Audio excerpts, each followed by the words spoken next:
Grab your overpriced burritos, ladies and gentlemen. It is episode 1107 of Pop Culture Crisis. My name is Brett. I am here with my co-host. Introduce yourself, please. Hello, crisis actors. It's Mary. That just made me think of Jared Leto and Taryn Manning having beef from back in the old days about his overpriced burrito. Is that what you're talking about? There's a whole thing going on X right now with everybody talking about the affordability crisis, and somehow it's about overpriced burritos. It's about included? overpriced burritos. I mean, like Jared Leto was talking about this before anyone else noticed. Yeah, but he was calling attention to it by doing that to Taryn Manning. That short apparently just had a surge in new views after these allegations came out. There was like a post. There was like a post that came out yesterday. It says like Jared Leto has allegedly like lost out on a role because of these allegations. I'm like, just one, and now like. Yeah, I mean, there were similar allegations that came out literally the same time last year, and nobody cared, and still nobody cares. Like, It doesn't matter. It was gone as soon as his career was already kind of flopping anyways. Yep, that's the way it is. Guys, as always, hit the like button on this episode. Subscribe to the channel if you're new here and you have not subscribed here yet already. Please and thank you. Share the episode out with friends, family, loved ones, everybody in your life that you love, the people that you don't like as well. The more people that you share this show with, the faster our channel can grow. Let's see, we got some 20s there. You want to do those really quick? Yes, we have two. One from Katie says, "Hi, Brett and Mary. My heart breaks to see Hilton injure himself today. I spent time off X to protect my own recovery from self-injury. That is 3 years and 1 month. Recovery is possible, Perez." Yeah, it's pretty disturbing. I didn't end up watching the video myself. I just saw the stills that people were posting. Mm-hmm. I was like, I think I can go without seeing all of that. Mm-hmm. There are apparently 30 minutes of it that TikTok allowed on the platform. So that must be why I wasn't as disturbed by it. I only saw about 3 minutes of it. And he was already covered head to toe in blood, or at least what looks like blood. I don't know how, nobody's confirmed. I'm assuming it's real. But the point is, like, perhaps if it started from, like, he's clean, like his skin is clean, there's nothing on him, and he literally starts cutting himself until he bleeds that much. That's one thing. But, like, when I was watching it and listening to his, like, weirdly almost sexual sounding like moans, it was creepy and it was weird, but it wasn't like it was creepy in like I guess it's because most of what I was seeing online was tying it to demonic possession and all this stuff, and I just thought, have you never seen somebody on drugs do things that people on drugs do? Well, I definitely haven't seen something like that in real life, but it wouldn't be the first time we talked about someone having a psychotic break on this show. Yeah. We have another 20 from Shane H. Wilder. Happy Wednesday, Brett and Mary. Crash Cannon was great. We talked about being Catholic working in secular media, what the fruit of the tree actually was, and even PCC. Mary, Chris Crash, is that his actual name? It's a great name. Once you want some time to talk pop culture, well, he'll have to reach out himself. I haven't taken a look at his channel or anything. But it sounds like a fun time. They were talking about it because I decided to pop in super chat about how Androids are better than iPhones. And that is not true. Well, I mean, you're allowed to be wrong. That opinion. You're allowed to be wrong. No, you are too. It's fine. But the point is, he pointed out to Shane, he said, like, do you ever like think it's weird that you've got a bitten apple on the back of your phone? And they got into a discussion about what the fruit was that, from Adam and Eve. Well, the bitten apple thing there's a reference to suicide, right? Am I wrong? You'd have to ask Shane and them. They were having that discussion. It's a reference, I thought, to Nikola Tesla's suicide. Oh, I don't know if that's what that is on the iPhone. I think they were tying it more to like the imagery of like Adam and Eve and the apple. Which is apparently not an apple, but just a fruit. I don't know. I looked it up one time and it claimed, first time I asked that question, that it's a reference to Nikola Tesla covering an apple in cyanide to end his life. Which is also a weird way to come up with a logo that everyone carries around in their pocket all day, but... Well, it's like It's like Google with their "Don't be evil" motto, despite being pretty generically evil as corporation. Yeah. You know, as evil as a corporation. They set themselves up for that one. Yeah, they really did. Guys, like I said, hit the like button on the video. Subscribe to the channel if you haven't. We got a bunch of stuff to get into today. What are we going to be talking about? Well, number one, of course, will be the Perez Hilton video and the discussion, because it's not really, look, if you were to get like the news updates, people were doing that last night. People were seemingly quick on the draw with talking about this situation. But now that some time has passed, what's the story actually seems to be is that Perez Hilton, who has many, many skeletons in his closet from years of bad behavior on the internet, isn't getting a whole lot of slack or sympathy from people online. I didn't even know how to phrase it. I guess it's the generic they. Like those people online, whoever that is, like the internet isn't giving Perez Hilton much quarter at all. So we're going to talk about that. We're also going to talk about Zendaya. Draw or nah? That's a real question I have for everybody, because look, it is undeniable that Zendaya has proximity to many, many, many successful movie franchises. That has been proven over and over again, as she seems to show up in Dune. She's showing up in Spider-Man. She shows up all over the place, and she's all over the, you know, her last 10 movies have made a crap ton of money. But the question is, are those movies that people went to see because of her, or are those movies that she just happens to be in? How do the movies like, say, a Challengers or The Drama hold up next to these big budget movies where she's kind of more, it's not meant in a rude way, but she's the window dressing. She's the secondary character. Dune, Spider-Man, all of that stuff. It's an interesting discussion, because also I could just be aged out of the discussion. Like when I was reading the tweets from Rob Layfield, he was pointing out that his daughter and her friends love her. So, you know, maybe that's just How old is his daughter, though? I have no idea. We don't know that. But if I'm thinking back on when she was on Disney Channel, that was for people in my generation watching her on that show. Nowadays, like, isn't she more someone they think is like before the times of Gen Alpha and younger Gen Z? Because I consider myself like an elder Zoomer for even having watched that show. Yeah. Hard to tell like who is actually her target demo. So we will be talking about that. Olivia Rodrigo. Olivia Rodrigo has set herself apart as not just not a generic leftist, but a one-issue voter. And that issue is killing kids in the womb. She is just obsessed with abortion. It's truly inexplicable. And like, this could be said of many stars, but honestly, that's hyperbolic if you say that about, you know, Anne Hathaway or any of these people who've spoken in support of abortion. None of them make it as much of a badge of honor. Correct. As Olivia Rodrigo. Like, she's truly fixated on this. So we've got that. Also, Seth Rogen, you know, he worries sometimes, guys. He worries. Probably in between blunts, but he does worry about whether or not, you know, the speed in which he is sat down at a restaurant is indicative of his talent as a writer, director, or actor. I know when, as a podcaster, when I have to wait for a seat at Carrabba's, I'm like, don't you know who I am? Am I not a talented enough podcaster? You should make that a goal in your life, where at some point in your lifetime you have to say in a serious manner, not as a joke, do you know who I am?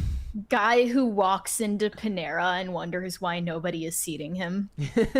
So we've got that. We've got a bunch of other stuff. If you're ready to go, Mary, we can go. Are you ready? Yeah, let's go. Let's go for it then.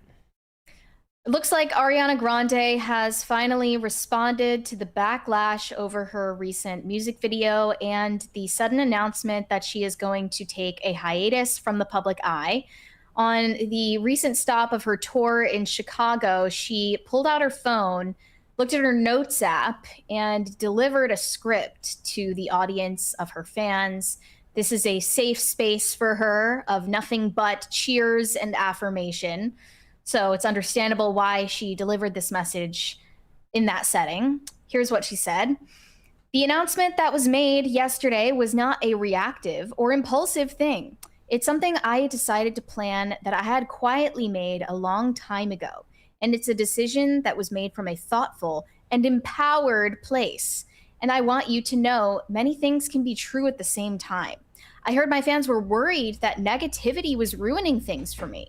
But I have to say, that could not be more the fuck opposite. Honestly, this is not what that is. And I want to be very, very clear. Multiple things can be true at the same time. Yes, boundaries, they need to be set. Human beings can need a break sometimes. And also, this can be and will continue to be the greatest experience of my professional and creative life. You know what that means. It's all downhill from here. No matter what noises exist out there, nothing will ever be able to distort my reality and be more real or elaborate to me than this love that we share. The rest of that shit is not mine to carry, so I don't carry it. I need to get out here and differentiate that from my truth for you all because I love you. And this tour has been the most healing, beautiful, corrective, magnificent, special experience of my life. Speaking of my truth, Shane H. Wilder has his truth in this $20 super chat that says, "See, Brett, us Catholics are right about androids. As for the fruit from the tree, I contend that it was a fig. You'll have to go see the episode for why. I'll tell Chris to DM you, Mary. And yes, his name is Chris Crash. He sounds like a pro wrestler. I love it." That's a very cool name. Yes. Continue. So that was the basic point she was making. I don't really know what she was trying to say. It was very clumsily worded, but she's basically saying, I didn't make this decision on a whim. I'm not going away because people, scared me off or were negative to me. It's for some other reason, which she refuses to say. So she didn't really clarify much of anything, and she certainly did not address any of the speculation that she has an eating disorder, which everyone already basically knows. And now I feel that the media has joined in league with her fans on Twitter to run damage control for this situation, including Variety, who published this piece. Ariana Grande may or may not be struggling. We can talk about it without trying to shame her. So they're turning the attention on the public and the commentary from the public instead of the celebrity who's putting out all of this imagery and messaging and analyzing that. They're actually joining her in pointing the finger. And it took a long time for me to get through this article to see what kind of point they're trying to make. And they finally said the implication behind her music video, Petal, is that discourse about women's bodies is always out of bounds, no matter the tone or the source. But lumping together nitpicking haters and concerned well-wishers isn't an honest way forward. They draw a comparison to Chadwick Boseman because I guess they feel it's an example of public criticism when people didn't know the whole story. That's and true. The fact that he was in the middle of an ongoing battle with his health, and he did eventually die of cancer, but nobody knew that at the time, that he was suffering from cancer, and they were making fun of his behavior in public and his appearance because he was tired, visibly worn down. But the thing is, this doesn't feel analogous to that situation at all, based on the context. None of it matters. It's like they're wrong. Like, as long as you're a public figure, you're going to have people that are going to judge every aspect of who you are, what you say, what you do, how you look. It's a fact of the world, and pushing back against it is the definition of stupidity. Yeah, and I think it's pretty clear what message she was trying to send through that song, through that music video. I believe she wrote the song in order to make the music video. Like, that was the whole point of the song existing. But I neglected to mention on Monday that one of the lyrics in that song is, "It's by this time for real," which definitely sounds like a veiled suicide threat. And it's an implication that she's, yes, going on hiatus, but it's up for debate whether she's ever coming back from it. And she has stated pretty explicitly at this point that she's not stepping away to focus on her health or recover. She's going away so that she can be sick and continue spiraling into self-destruction in peace without anyone expressing opinions about how she looks or what she's doing in the public eye. I had a question for you. You're pretty well known for having a hot take here or there. So, but do you feel like you get more commentary about your physical appearance or about your opinions? It's hard to tell. I mean, do you get a lot of comments about your physical appearance? They're usually prompted by things I say which annoy people. Okay. You know what I mean? So like they use that as the clap back to what I'm saying instead of a real counter argument. Well, that's a losing thing to begin with, because people can tell how you got there if you're the person making that comment. It's obviously being done as a means of getting you to telling you your opinion is wrong, which is of course lazy. What people are doing now is they're entering into her mentally ill, delusional, detached from reality frame of events.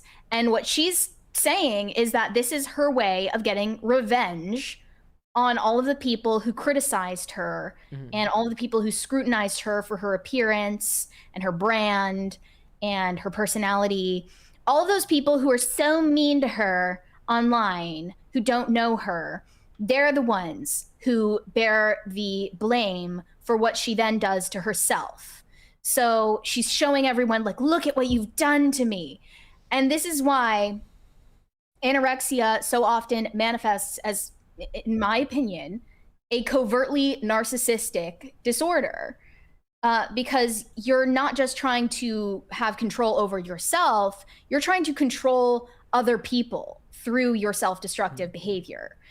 And she's essentially putting herself in this like hostage situation where if people don't comply with her demands, then they are framed as the people who are killing her. And it's obviously not true, but too many people are succumbing to that frame that she has introduced into this whole conversation. And it's completely detached from reality and doesn't assign her any accountability as a grown adult woman and a billionaire who can and should receive the care that she needs. Piers Morgan also commented on this scandal, and he said, I have no idea what's going on with Ariana Grande, but I do know after spending a random evening with her in a Beverly Hills restaurant, I thought this was going to go in a very different direction. I thought he was going to say something about what she ate or didn't eat. He said a few years ago, she is genuinely a great person, intelligent, funny, engaging, and of course, supremely talented. Fame at her pop superstar level can be a very difficult and lonely place. So I urge all the trolls currently making her life a misery with constant chuntering about her appearance to back off and give her the space she needs to sort herself out. Again, that's not how the world works. Sorry. Yes, and that's also, once again, playing into the way she has framed this situation. These people are not the reason why her life is supposedly such a misery. She is imposing it on herself. And I'm sorry, Piers Morgan, she's never, ever, ever going to let you hit. No matter how much shuntering you do. Not to worry, though. It appears, according to TMZ, that Ariana Grande's ex and supposedly current boyfriend, Ricky Alvarez, is helping her deal with all of the public scrutiny that she is receiving right now. So I'm sure that that's going to end very well for her. Anyway, I just want to be a voice of reason here because she is antagonizing the public when the public is not to blame for what she's doing to herself. And I do believe like it's unlikely that she will die from this anytime soon. And if she does, that's probably over a decade in the future. And it hopefully doesn't happen. But if that happens, people are going to say that it's the public's fault, and it's not. That is completely the wrong way to frame this illness. And it also further encourages people who engage in this behavior of self-deprivation to see her as some kind of success story in their distorted view of reality. If she gets to control the narrative, they're going to think, well, this is the way I can control the narrative about my life, and I can use my self-destructive behavior against people and weaponize it against people who I feel have hurt me. So it's just totally the wrong way to frame the story, and I think the media is grossly mishandling their coverage of it. Is there a male version of this that's analogous in any way? And I'm not talking about the just the physical appearance part, because I understand that they tried to make that Chadwick Boseman comparison. But is there an example that you could think of where a male pop star or celebrity had something similar like this happen and made it the public's fault for it happening? I mean, it's hard to, off the top of my head, come up with any sort of example like that. Yeah. Because normally you would see like a male star struggling with addiction issues more likely than something related to body image. There was a big deal about Jonah Hill when he lost all the weight, about people saying he looked sickly, but not the same thing. No one really speculated that was because he had an eating disorder. I think maybe they said that he was like on a Ozempic.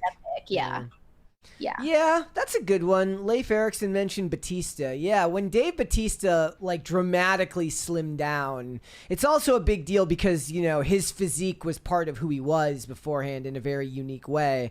Because when you come from the world of pro wrestling to acting, one of the things that gets you in the door is you have a look that's very specific and plays into the roles you're going to get, especially early on in your career. Okay, The Rock too. The Rock, when he lost a bunch of weight. What comes to mind for me right now is Michael Jackson.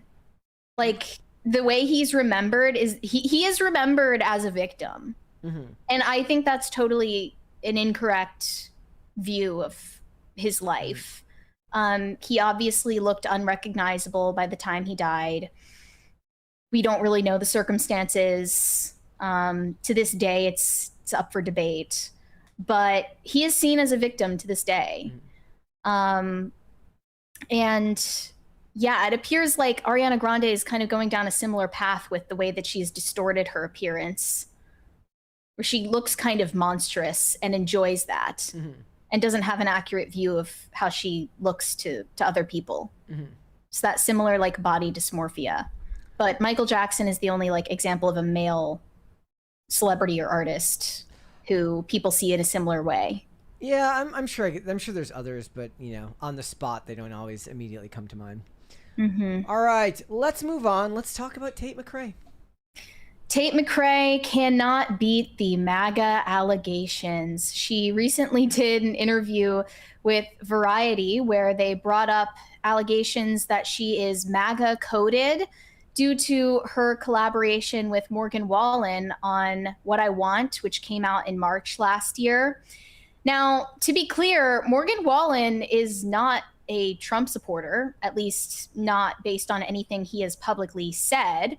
But according to Variety, actually, he is MAGA coded due to his fan base being largely country music fans and his past of racial controversies, him saying the N-word and failing to apologize for that in acceptable fashion. Tate McRae then collaborated with him and did not denounce him or his fans in the process. She's also in a relatively new relationship with a hockey player named Jack Hughes, who has also been accused of supporting Trump silently, of course. He's never also come out and said anything in support of Trump, but he is considered MAGA coded. So here is, in Variety's words, what she actually thinks. Last year, Tate McRae duetted with Morgan Wallen on the song What I Want, which debuted at #1 on the Hot 100, but enabled the internet to brand her as a MAGA supporter by association with the singer. Her relationship with Jack Hughes only strengthened that narrative after his team laughed at a distasteful joke made by President Trump during a congratulatory call following their Olympic win earlier this year. And for context, Jack Hughes is on the New Jersey Devils, but he was also on the USA Olympic hockey team at the time. And there was a video of his team in the locker room after their win. And for some reason, Kash Patel was there. And he was holding up the phone with Trump on speakerphone, who at the time said that he was extending them an invitation to the State of the Union address. And he said on the phone, "I must tell you, we're going to have to bring the women's team. You do know that. I do believe I probably would be impeached if I didn't." And all of the team members were laughing politely at this joke that he cracked on the phone call. And they were dragged for even just laughing at the joke, not even making the joke themselves.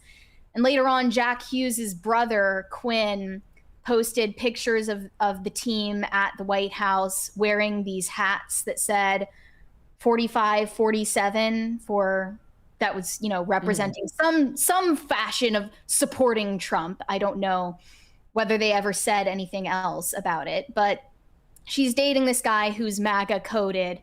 And they ask her in this interview why it's important for her not to tread into that sort of conversation. Gee, I wonder.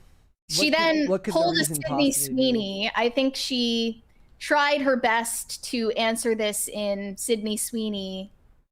A diplomatic way. In that sort of way. She said, "I like to say my piece through organizations I support and the environment that I have on tour. Last year, for instance, she posted a TikTok advertising a Little Miss Possessive hoodie, that is the name of her tour, with a portion of the proceeds going to the Trevor Project, a nonprofit focusing on suicide prevention for LGBTQ plus youth, and the Global Fund for Women." Who knows what that even means? She said, "I think it's pretty obvious what kind of person I am and the things I support. And I hope that my fans can see that through the things that I'm putting my energy towards." So people did not respond to this in kind. One of the responses said, basically, she still wants chud dollars. And another said, "I don't even care about her really, but when celebrities say shit like this, it's like, if it's so obvious, then say it." And they're basically expecting her to denounce Morgan Wallen, denounce his fan base, denounce her own boyfriend, denounce any of her own fans who might be Trump supporters or somehow not leftists. Forbes followed this up with a headline reading, "Tate McRae distances herself from MAGA associations, but doesn't outright deny." And they added a little bit more context here, saying that she was also criticized for liking a post from Jack Hughes's brother and teammate that referenced the controversy over Trump's joke, and then took further heat when the brothers wore those USA 45-47 hats while visiting the White House. Online fan discussions dating back to March last year show commenters saying things like, "Something about her just screams Republican," and joking that she should join MAGA. Since Variety's interview, online groups have piled on.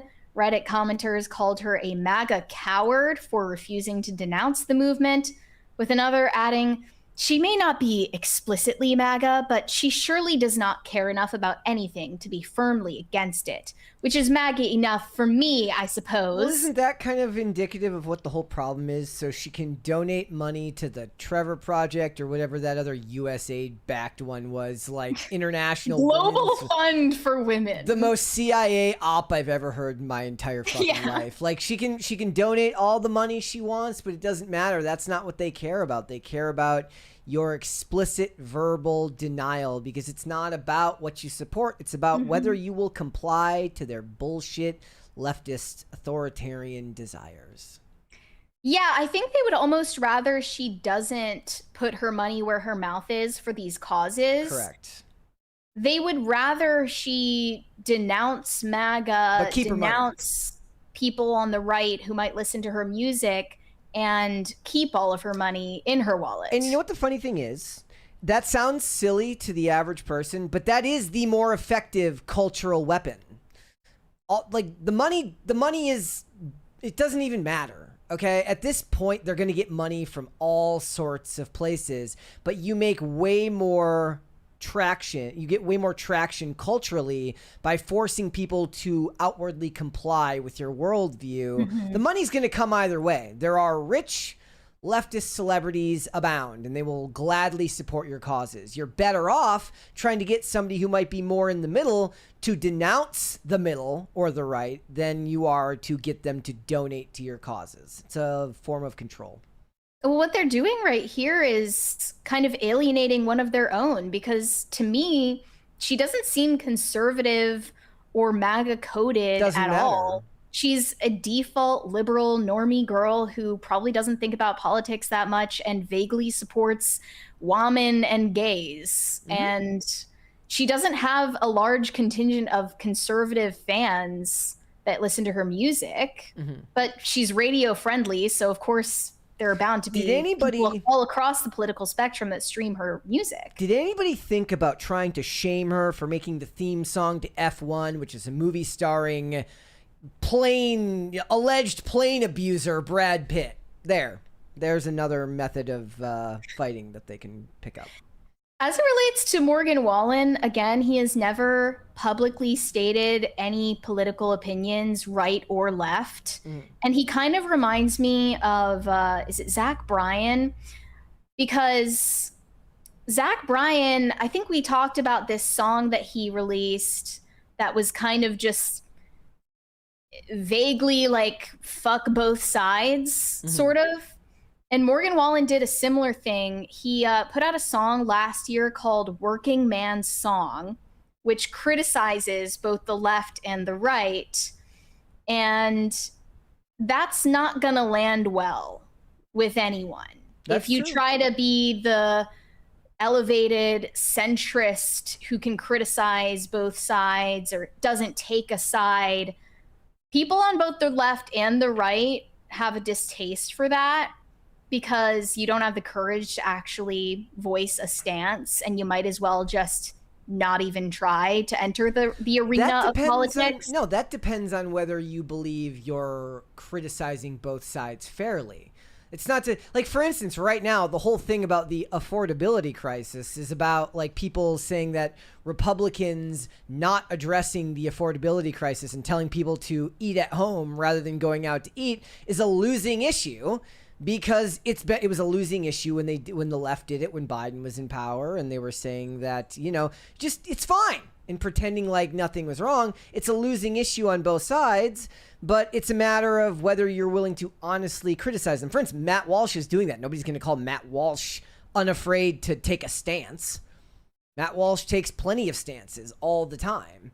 But the people you're talking about aren't deep political thinkers with, like really, really nuanced thoughts about various issues. Well, yeah, I mean, I think Zach Bryan is dumb as a rock, and that's reason enough for him not to try to enter the political conversation, regardless of what he's saying.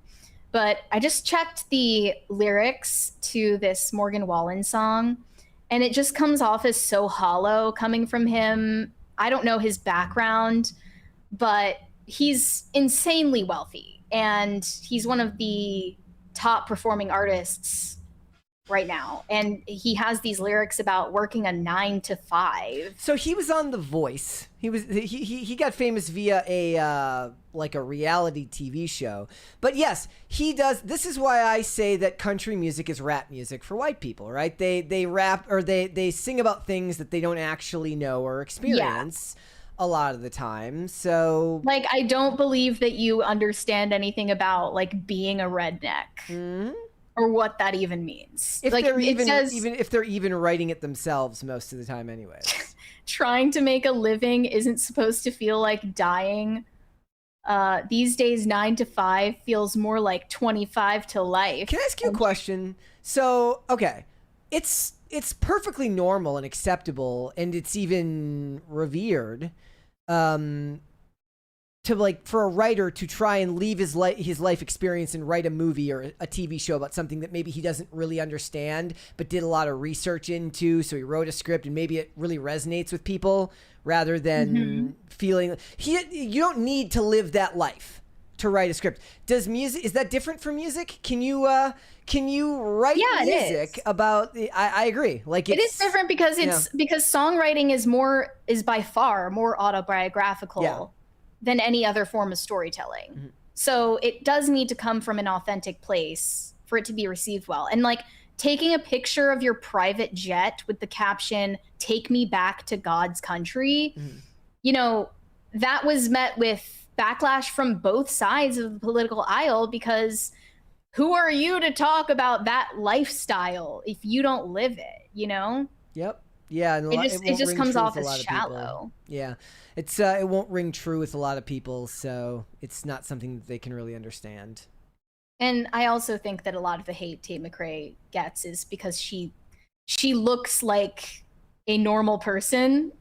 She does. I mean, what did I say earlier? I said she had ran through in college physiognomy, she looks like a frat wench. Yeah. By the way, it shouldn't even be relevant, but like she's Canadian. Yes. But she's expected to like speak on American politics. And like Zara Larson pissed me off when she did that. Because it's like you're not even part of the conversation and you're obsessed with America and preaching about our issues that do not affect you, and you can't even vote in our elections, so just shut up. I generally like Tate McRae as a singer and as a performer, and there's something about like she's carved out her own niche as being like in the same vein as the Olivia Rodrigos and the other pop stars, but somehow less annoying. Yeah, she's definitely less annoying for sure. But she does kind of strike me as like the ultimate symbol of like globalist cultural export. What did I say? I said she looks like she would be Clavicular's girlfriend for one episode on a stream on Kick. Yeah, and she's like ever since you got that rhinoplasty, you've been such an asshole. Like, fuck you. Yeah, she is, I think, the living embodiment of Dubai chocolate. Yeah. I think that we need more of her in the pop space that are somehow trying to pull the Sydney Sweeney apolitical thing, where they turn themselves inadvertently into like some sort of weird Rorschach test for the viewer. Like one day we'll have like conservatives making weird memes about her because she's somehow not generically leftist like the rest of them, even though she probably is. She definitely is. Yes. All right, let's move on. We've got more stuff to get into. Let's talk about what's going on with Olivia Rodrigo. Olivia Rodrigo is obsessed with abortion. She has been outspoken about reproductive rights for a very long time now, consistently vocally supporting this issue. And while she is now promoting her music festival, the Daisy Chain Fields Festival, it's kind of the cultural successor to the Lilith Fair, she has partnered on an official basis with Planned Parenthood and done a series of content with Planned Parenthood staff. Daisy Chain Fields posted a slideshow infographic in support of Planned Parenthood, a chain of trust, care, and support. And if you just put flower emojis and pink all over it, you kind of forget that their entire business model is about genociding the unborn. And in this series of posts, she sits down with the president of Planned Parenthood Affiliates of California, that is Jody Hicks, to discuss what showing up looks like in a world filled with healthcare misinformation. So let's take a look at that video where she's basically interviewing Jody Hicks about their activism. Here we go.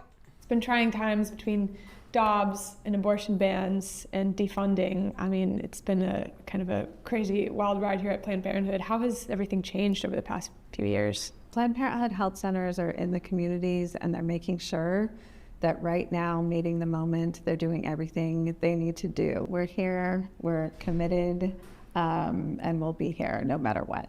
It's incredible. Yeah, I visited one of the call centers today over here, and it was so cool to get to see everyone working on getting people appointments and, all their travel plans, and it's really incredible. I have people stop us and myself all the time about, Planned Parenthood was the place that they could go because they knew they could get seen. They knew they could be seen that day. They knew if they didn't have health insurance, they would be able to access that test. And because of that, cancer was caught early, or they were able to get, access to birth control or STI screening, whatever it is something that they deserve. What do you wish more people understood about Planned Parenthood, or what are common misconceptions that you feel are thrown around? Yeah, I wish people remembered that, 1 in 4 people have been to a Planned Parenthood health center, 1 in 3 women. So that means as you look around, somebody you care about has depended on Planned Parenthood. Everyone knows someone, cares about someone, loves someone who has depended on being at a Planned Parenthood. And that's care that everyone deserves. You can love and support and care about someone without condoning their actions, especially if it's an issue like abortion. I don't know what she was really implying there. Just because you love someone, you have to support everything they do. In this second video, Planned Parenthood has a staff member put Olivia Rodrigo on the spot with an interview of their own, and they have her list off what care Planned Parenthood provides, because they're trying to counter the narrative that it's only abortion, even though that's how they make their money. Here we go. How many Planned Parenthood healthcare services can you name in 15 seconds? Oh my God, okay. STI screening, STD screening, cancer screening, UTI. I give them credit for not giving her separate points for STI and STD. They counted it as one, that doesn't count. So good for them. They kept her honest. Abortion, gender affirming care. Oh my God, I'm vasectomies, pregnancy care, pregnancy tests. She pronounced vasectomy. Yeah. Not vasectomy. So we're not gonna give her that one. Prenatal care. Hi, I'm Kaylee with Planned Parenthood. Okay, you get the picture. Prenatal care was the very last one at the very end. Including if that prenatal care involves prenatal murder. So there was her little propaganda piece. They said, "Thank you for making sure people know how critical Planned Parenthood healthcare centers are to communities, Olivia." So I believe Olivia Rodrigo falls into a particular category of Gen Z radical feminists. I believe that she is vocally supporting abortion, but at the same time would be one of those women who privately says, but I would never get one. I would never get an abortion. And I don't think she has, and I don't think she will. That's quintessential. That's a huge part of female discourse on the internet, though, which is I would never, that wouldn't look good on me, but looks good on you, sis. Right, exactly. I would never want to look like that, but don't worry, you're beautiful. Because it's a weird thing where it's look, you could just not say anything, but that type of affirmation is kind of key to female discourse online, which is the fake support of everybody rather than, but then at the same time, there's the other end of the spectrum, which is the person who's they're just a dick. And then they use the excuse, which is, it's always I just tell it like it is. Well, no, you just wanted to be a dick on the internet, when the real answer is to just not say anything, especially if you don't know them in real life. She is the spokeswoman for I support women's rights and women's wrongs.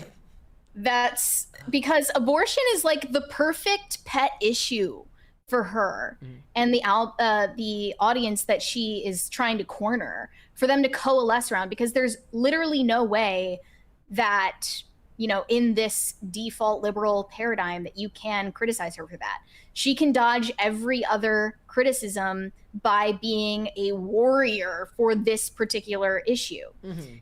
I want to talk more about Daisy Chain Fields because the whole reason these videos were filmed and why they're doing this collaboration with Planned Parenthood is because Planned Parenthood is one of the many organizations that they're donating ticket sales proceeds to.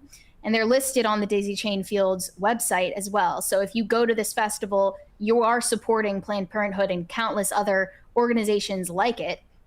And it's a new iteration of a concept that already has existed, known as Lilith Fair, which was created by Sarah McLachlan in 1996. And recently, one of the foundational figures involved in Lilith Fair, Paula Cole, spoke on... The singer, Paula Cole? Yeah. I Don't Want to Wait? Yeah. Paula Cole? She was one of the female artists on the lineup. She gets a pass. The original Lilith Fair. She gets a pass because of that theme song for whatever that show was. I forget what show. They said Dawson's Creek. She did an interview with People where she said she is thrilled. Finally, somebody did it, and it was Olivia Rodrigo. Bless her soul. And she says she recently reunited with Sarah McLachlan for a performance in Boston. And while together, they talked about how excited they were for Olivia's festival and how it honors the legacy of Lilith Fair. She was talking about this, and Stevie Nicks is going to join, and apparently it sold out very quickly. I'm just so thrilled that finally someone is doing it because it shows you the people have the power. If you ignore all of that patriarchal bullshit, all of that misogyny out there, if you can just be proactive and hoist yourself up on your own bootstraps and put on the festival, if you can sell tickets like Olivia Rodrigo, all you have to do is start making phone calls and book the venue, and you can do it. She did it. I'm so proud of her and so excited. I wonder if they need to make a festival like the Margaret Singer Festival instead of the Margaret Sanger Festival. So that would be... Get it? Because they're singers. Incredibly on brand. They should do that. They should do that. She also said that a festival like this gives women courage to speak out and realize they have power and they can support Planned Parenthood and other female artists. They don't have to tour alone or just with one opener. You can make a festival out of it. You can spread consciousness and education and uplift and give to charities and help women in need. It's exponential, and it's like waves of courage. She's going across demographics, and that is what Sarah did. She's going across genre, demographic. That doesn't matter. It's for women and for the uplift of women when we need it most now.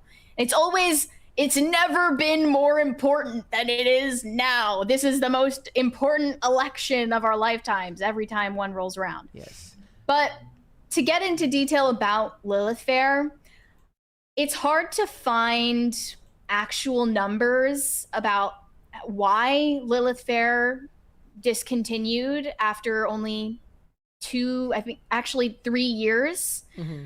It went from 1997 until 1999. That was its original run under Sarah McLachlan. But her explanation at the time as a co-founder for discontinuing the Lilith Fair was personal burnout and exhaustion. She had just released 2 albums. She got married, and she said at the time that she needed to go home and have a life. She insisted on quitting. That sounds patriarchal to me. Like she's giving into the patriarchy too. Is go home and have a life code for have some kids and be a mom? So she was saying, she was exhausted. The team involved in Lilith Fair was exhausted with the work that it took to put it on every year. And she wanted to quit while they were ahead, essentially. But that's kind of ignoring the fact that it became a commercial failure, and that has to do with the shifting landscape of music at the time, because Woodstock 99 was kind of the it's the other gender. It's the male response to the phenomenon of Lilith Fair. And then they tried to revive Lilith Fair in 2010, which was also a failure. And at the time, there was an article with the headline, "With sales lagging, Lilith Fair faces a question of relevance." So that was back in 2010. They couldn't sell enough tickets to keep it going after that revival. And they couldn't get enough headlining artists to participate at the time either. Hasn't pop music been whittled down to even more of a female feminist genre than it ever was before? Yeah, so in a way, you don't even need Lilith Fair because every mainstream pop star toes that line. Is the guy version of this like if Clavicular did Looks Maxathon, and then they got a bunch of, I don't know, like what male artists would they get to go to that? Just have a bunch of streamers there? Maybe get Kai Cenat to show up? Yeah, I guess I Show Speed is a singer now. But they said at the time, poor ticket sales are what led to the cancellation of many shows and a European leg that never materialized. So the less than successful performance of Lilith Fair and many other music festivals has been blamed on the recession of 2008, which is an insane cope. But it's funny because Sarah McLachlan created the Lilith Fair to begin with because she was frustrated that female artists weren't seen as commercially viable enough to book certain tours. But they are commercially viable. And it turned out to be true. But now they're commercially viable enough unless you just kind of don't have any fans like what's her like? I mean, who's the lady that canceled? The one who used to be fat and isn't fat anymore. Meghan Trainor. Olivia Rodrigo ironically stands out among the crowd of other artists her age because the rest of them are not selling as many tickets as her. Mm-hmm. So she was actually in a great position to do this. But take note though of the name of the Lilith Fair because I feel like this isn't something people really know. It's named after a mythological figure who is an apocryphal biblical figure, supposedly Adam's first wife before God created Eve, who was banished from the Garden of Eden for not submitting to her husband, Adam. And in Jewish mythology and folklore, Lilith is depicted as a she-demon who kills newborn children and endangers women in childbirth. That is who they chose for the namesake of this pro-women feminist empowerment festival. What does that say about the causes that it stands for? Yeah. I don't think it could be more clear. Anyway, going back to Olivia Rodrigo, I just feel like I have to share this. There's this video that I came across. It's this moment that she does in her choreography on tour. This one? I just need to share this because I'm just like confused about what this is supposed to communicate. She does this at every show. This thing where she grabs her boob and then sticks her tongue out and like looks like she's having a seizure. Like, what is going on? I don't know. I just like couldn't retire this topic without bringing it up because it's really weird. Don't worry, guys, though. If you want your own version of this, there is a bougie alpha male retreat that bans women for holding back their growth. But the feminists are saying that this is just an echo chamber of misogyny. Maybe you guys should talk about that tomorrow. Nice. I think we talked about this one before. I think there's rewriting articles about it. It's that one in Bali where I think we showed like probably used it for Cringe of the Day of all the guys at the retreat. Not as bad as those ones where they're like doing their ancestral screams. The female rage rituals. There was a guy one and a girl one too though. Like, oh yeah, well the guys retreats, the alpha male retreats, they usually like cry together, and then the women like scream and hit trees with sticks. All right. In the chat, Noah says bread is the biggest red pill enemy I know. That's funny because there was a guy once who said said that my support of Andrew Tate made it impossible for them to watch the show, and I was like, bro, what? That's bizarre because you've never said anything in support of Andrew Tate. I think he said he's funny. Like at least not that I remember. I think he said he's funny because of his like Spider-Man jokes or whatever that he was making that one time, or the Meghan Markle bit. It was or the 9 months to make a baby. If men made babies, they'd make them in 2, which is obviously ridiculous and stupid, but hence the point. All right, what would you like to see, cringe or cute? Let's see the cute first today. Cute first. Cute of the day is a follow-up from yesterday. They responded to 5 Foot Freedom. So I'll show you 5 Foot Freedoms gets an encore from yesterday. Love this one. Because they were talking about how orange females are temperamental, but this is very much not a temperamental looking cat. And then we have this one from Veronica who says, my girl is named Aurora as well. Orange cats unite. The first one looks like she's about to tell you a bedtime story by the fire. And then this one that's very cute. Thank you for submitting those, guys. Representation. All right, let's do the cringe. It says, playing one of those, use this if you feel unsafe in your Uber. In my Uber. But there are 30 minutes left in the ride. Oh my gosh, my ex is calling me. Oh my gosh. Darling! Guess who's back from jail? Oh my gosh, you're free? That's right, baby! Daddy's home from prison! Yay, welcome back, my king. I've been dreaming about this moment for the past 16 years! Well, you did commit horrendous tortures. Yes! And I missed you, my love! Darling, what is your location? What are you doing right now? Tell me right now! Calm down, you barbarian. I'm in an Uber. Put your Uber driver on the phone! Put him on the phone! Do you... It's kind of hard. Like, there's obviously a phone filming her, which makes this not real. Probably, yeah. Not probably. This is not real. Like, sorry, but... No, please, Okay, stop. darling, well, your location will do. I love you. Okay, just know, Daddy's back from jail, and he's coming for you. I am so sorry. He's a mess. Oh my gosh. Oh my god. Okay. He's crazy. All right. I like to believe that she actually didn't feel unsafe in her Uber. I'm sure she didn't. did Like that I said, for she no had reason. she had a phone in front. She was filming herself on the phone with a phone. Okay, Which is- to be fair, I have 2 phones. Yeah, but the point is, if you're filming yourself like this while you're holding another phone, obviously Yeah. you're making content. To which the Uber driver was probably just annoyed.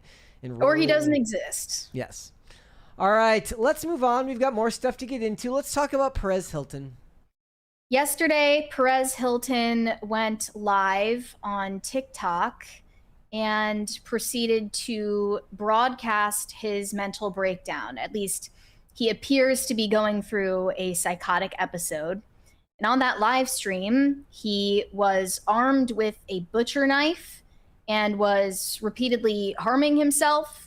He ended up, by the end of the stream, covered in what we can only believe to be his own blood from head to toe while fully nude. And on that live stream, he was also saying things like, he's doing this for his kids. This is what you wanted. Weird, bizarre statements like that don't really make any sense. And this went on for 30 minutes before TikTok flagged it and has now taken down his account. But the video is circulating all over X right now. I wouldn't recommend watching it. Depends on how desensitized you are, if that's going to have an effect on you emotionally, but I would recommend against watching it. It was definitely disturbing. And eventually, authorities were called to his house, and they responded and got him into custody, and he's now in the middle of a psych evaluation at a hospital in Miami. So Daily Mail reported he was rushed to a Miami hospital last night after officers received multiple calls from concerned fans who said he was broadcasting alarming behavior on TikTok. Deputies responded to his home after multiple calls regarding an individual engaging in alleged self-harm on the platform. Clips taken from the video, which Daily Mail has decided not to republish, appeared to show him covered in blood while brandishing a knife. Officers then spoke with family members on the scene and confirmed he was alone inside before making the decision to tactically disengage while monitoring the situation. Of course, they have to de-escalate these situations so that nobody loses their life. Hours later, authorities announced that he had been safely recovered and transported by fire rescue to a local hospital to receive medical attention. And some officers remained at the scene to provide support to his family. Hilton is a father to 3 children who were born via surrogacy, born in 2013, 2015, and 2017. His condition remains unclear, and there is a comment from his reps in TMZ saying, "We're aware of the concerning content circulating online involving our client. We've not been able to make direct contact with him despite our ongoing efforts. Our primary concern is his health and well-being, as well as the well-being of his family.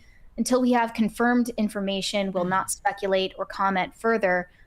We appreciate everyone's concern and ask that his privacy be respected at this time." It's always ironic when they say that, because like bro literally live streamed himself cutting his body open, and we're supposed to like respect his privacy.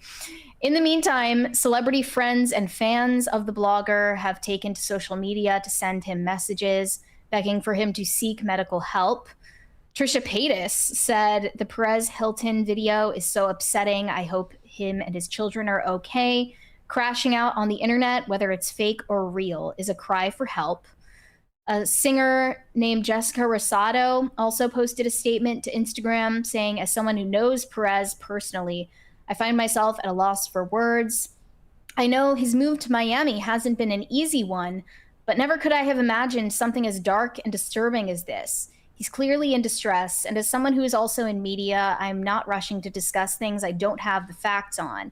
I'm waiting to hear more from trusted sources. Thank you to everyone who has reached out with kind words and concern. Whether you're close or not, please remember to move with empathy and approach others with the utmost care." That is not happening right now. I think the majority of people commenting on this situation are actually celebrating the fact that he is having a mental breakdown. The average person commenting about this online basically is taking the approach that he has never approached another celebrity's mental breakdown with empathy, therefore we're not going to show him any empathy. Popbase posted about this situation, and they turned the replies off, to which one person responded, "Leave the comments on. It's what he would have done." And while that is true, doesn't mean that it's an eye for an eye. Another response said, "Reminder, Perez Hilton, after Heath Ledger passed, made and sold t-shirts asking, 'Why couldn't it have been Britney?' I'm worried for his children, but he gets no sympathy from me. None, nada, zilch." And another one said, "The same Perez who spent years dragging Britney, Lindsay Lohan, anyone else having a public breakdown is now in the exact position he used to mock. Karma doesn't miss." So lots of people vindictively ridiculing Perez Hilton for whatever he's going through right now. I guess we don't know. And saying he deserves it, and that he also doesn't deserve any privacy or empathy because of the way that he has treated celebrities over the years. And it's weird to see all of this commentary online, especially in the replies of an account like Popbase, because how would anyone born in the 21st century even remember this stuff? He certainly wasn't a part of like my experience growing up online. I only know about him through stories of back when he had influence online. I never like firsthand read his blog. Like blogging was an antiquated form by the time that I was ingesting celebrity news or gossip. So he's kind of just an old supervillain of internet's past to me. But it is true what they're saying. Like he has definitely had to answer for a lot of his behavior over the years. And that's as recently as a health crisis that he suffered in April. He said at the time that he was suffering from sepsis and had to get hospitalized because he took a flu medication that caused life-threatening complications. And afterwards, he appeared to go through quite a dramatic conversion to Christianity. Sorry for they love to do that whenever you. At least it wasn't like the most important point you were making right there. I did make the joke to Marius that she had to move into like a heavily populated area, which like I think I've heard police sirens out here where we are maybe one time. Sorry about that. Anyway, George Santos put out a post saying, "Pray for Perez Hilton. He needs the power of prayer and the strength of our Lord and Savior." I didn't know George Santos was Christian, but that's nice. It is odd, though, for people to say this because he has been posting almost nonstop about Christianity for the past 2 or 3 months. Perez Hilton, that is. In one of these posts, he recorded himself with the caption, "I feel like I should be scared right now, but I'm not. I am definitely worried, though. God, show me the way." And then it references him in third person. Perez Hilton is going through it right now. He asks for prayers and for Christ to intervene sooner than later, working on patience. And it says in the video, over the video, "The devil is trying to bring me down. Old me would be floundering right now, flailing. I know God now and love him. Knowing God and having faith are two different things, though." So that's pretty ominous. He's asking for prayers. He's been consistently posting about reading the Bible cover to cover. He also showed that he purchased a book by a Christian minister named Joyce Meyer, who I hadn't heard of before. But he's been talking about his conversion to Christianity ever since that hospitalization that took place in March or April. It's hard to tell the timeline. And that doesn't appear encouraging because all of it points to what would be described as religious mania. Which is that, you know, you're probably already going through a manic episode or exhibiting those signs, and then religion or religious paraphernalia, religious aesthetics, religious language is what you fixate on when you're in that state of primal fear and uncertainty, not out of a genuine place. It's usually something that people latch on to when they're in this distorted state of mind. And that's not what I'm saying. Like, as a religious person, obviously, I don't think that every person who posts about their faith online is like having a religious manic episode, but that's definitely how it appears to me based on the pattern of his social media behavior over the past few months. Yeah, and look, there's a lot of posts about it here, but the thing is a lot of people are going to have a hard time buying into it. They're going to think of it as him just moving on to the next grift or to the next chapter. Thank you! Yeah. Thank you, guys!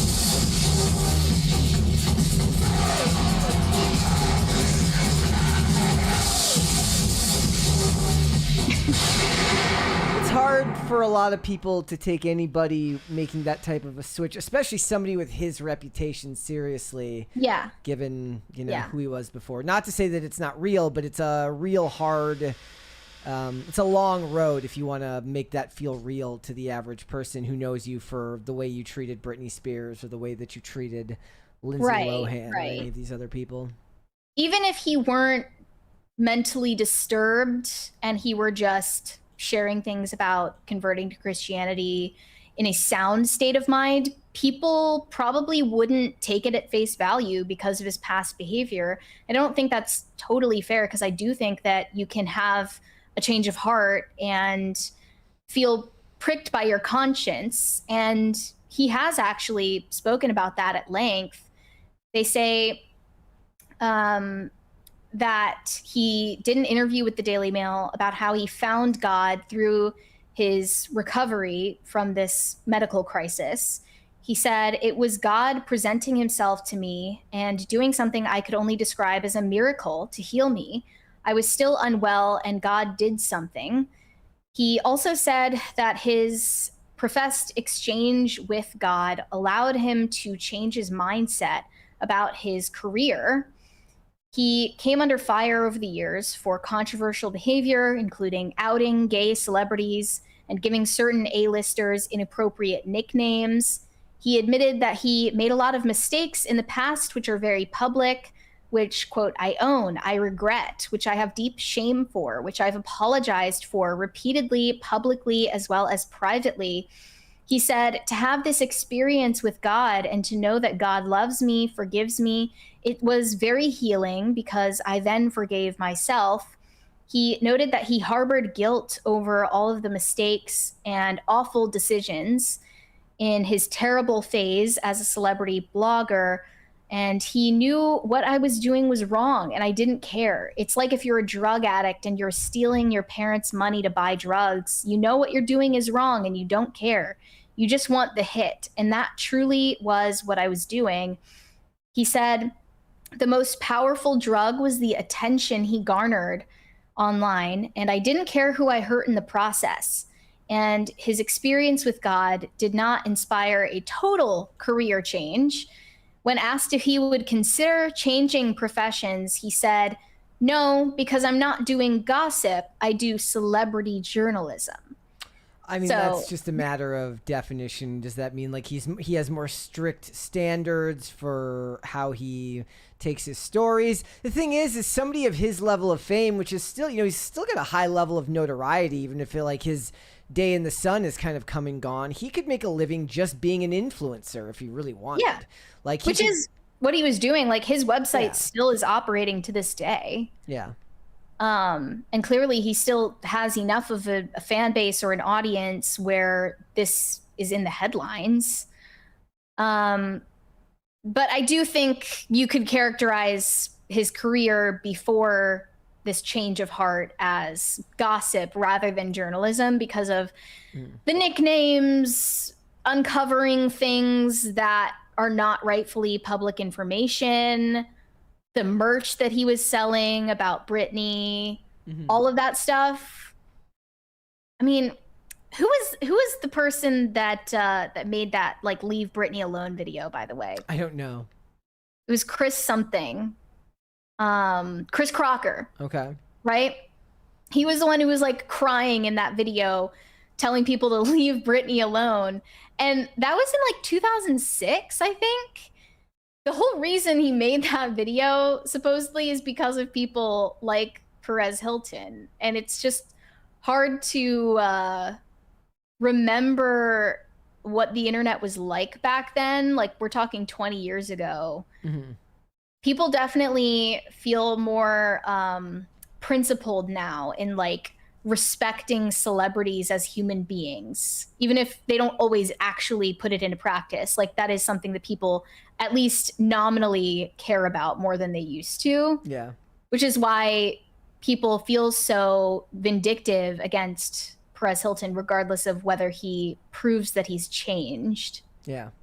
Or is like has a conscience now. All right, let's move on. We've got more stuff to get into. We are going to try to determine whether Zendaya is overhyped or is she the generational talent and box office draw that the media claims her to be.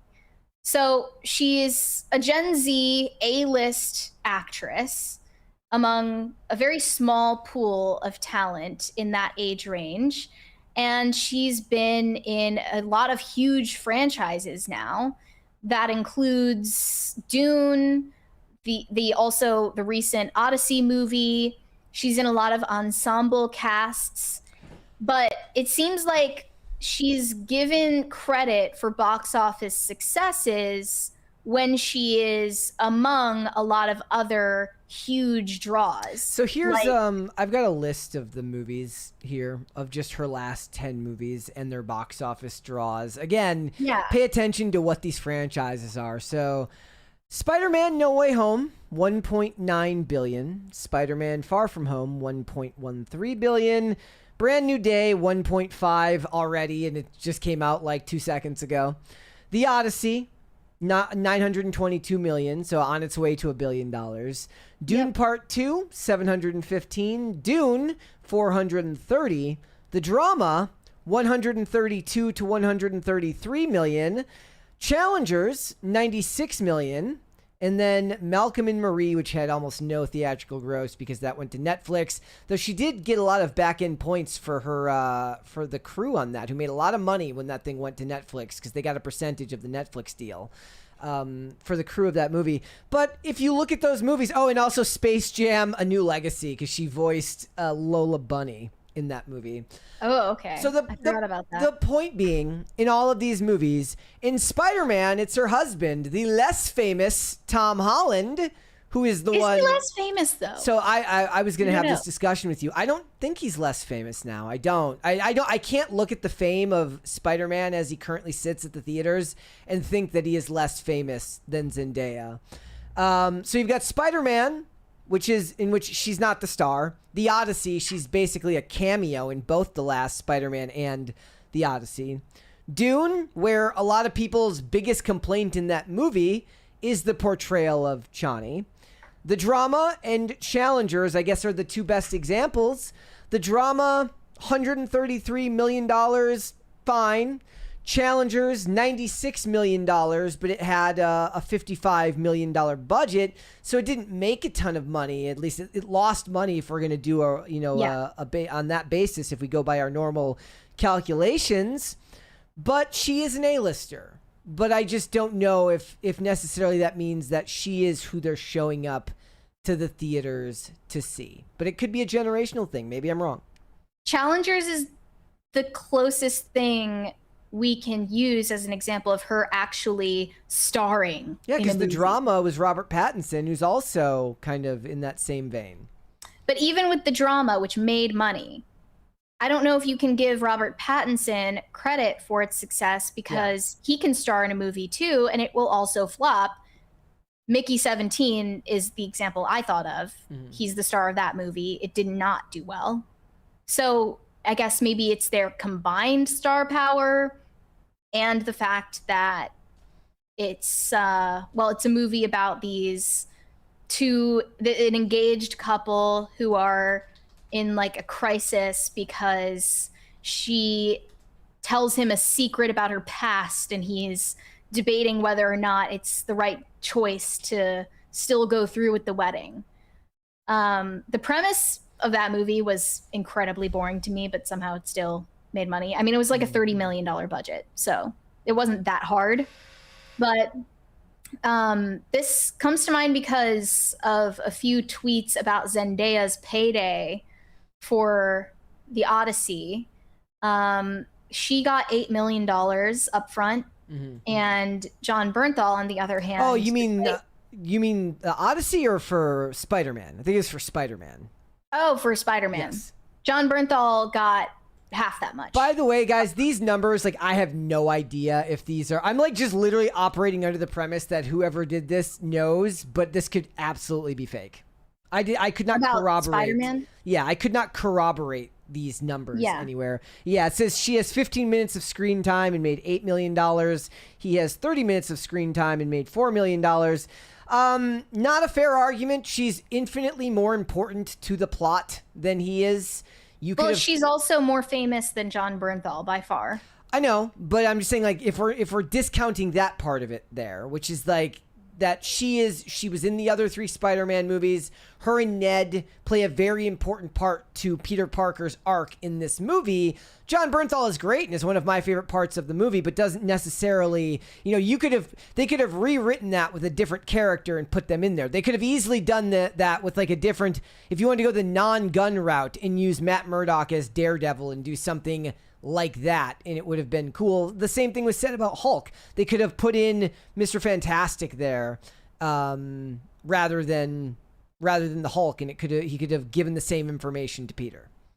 All of those franchises you just listed are why people think Zendaya is overexposed and that she's getting forced on us, because they don't feel like she has a genuine appeal to any audience. But this is interesting. It's a tweet from Rob Layfield. He said, people are 100% underestimating the box office draw of Zendaya.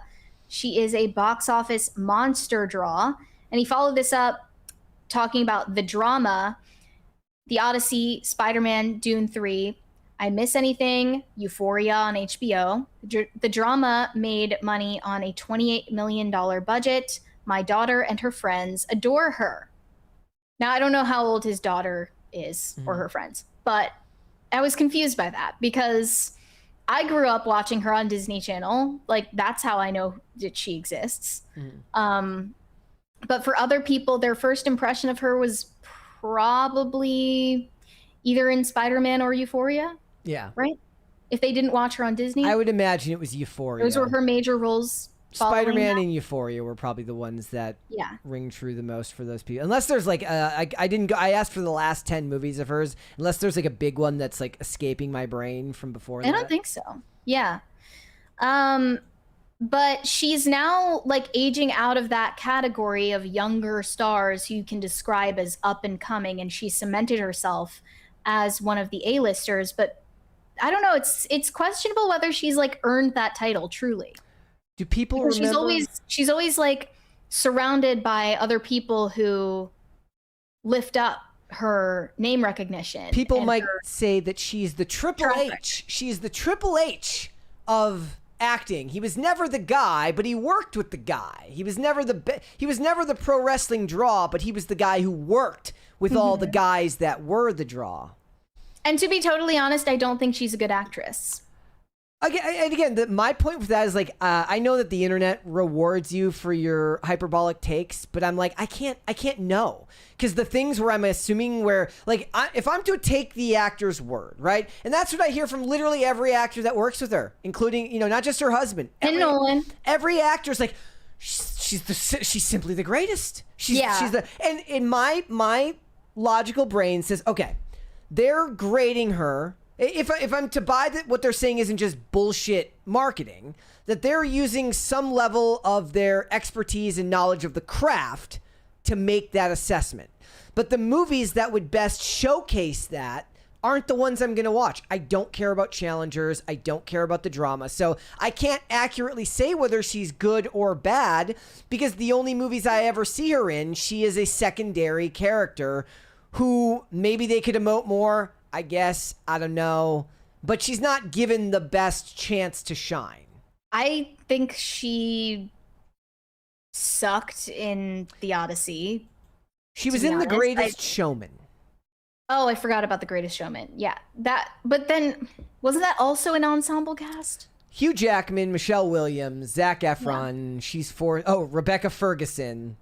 Yeah. Lots of names you've heard there. But I mean, isn't that kind of what these big movies are becoming now? It's all becoming ensemble casts? Right, and maybe that's because they realize there aren't any movie stars anymore, so you kind of just have to pack them in like sardines. Yeah, it's like when you do a Rian Johnson. I'm just saying, based on what I have seen from her recently in The Odyssey, I thought she was lackluster, if not a drawback on the movie.